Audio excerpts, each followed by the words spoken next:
अलिबाग तालुक्यातील उमटे धरणाचं पाणी हे 40 गावांना पुरवण्यात येतं, पण कित्येक वर्ष त्यातील गाळ न निघाल्याने या गावांना पाणी पुरत नाहीये।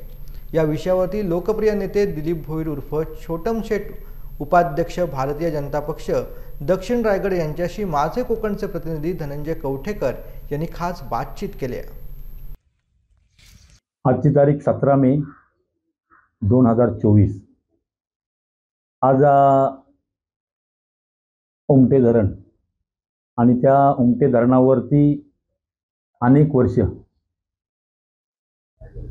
40 गावांना पाणी पुरवठा होतोय आणि तिथे प्रशासन किंवा लोकप्रतिनिधी निष्फळ ठरलेले आहेत।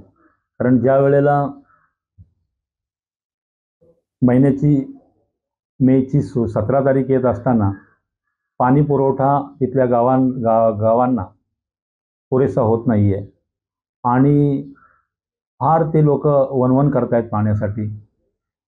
आणि एकाकडे सांगितलं जाते की 141 कोटी गाळ काढण्यासाठी मंजूर आहेत किंवा त्याचा कंपन्यांकडून CSR घेऊन आपण लवकरात लवकर चालू करणार आहोत।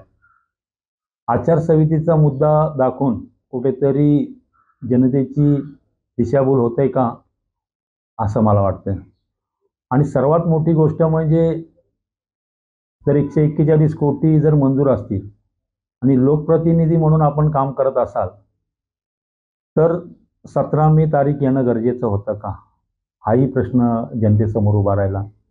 आम्हालाही तो प्रश्न समोर असं वाटतं की 17 मे पर्यंत पाण्याची गाळ काढण्याची प्रक्रिया सुरू होत आहे।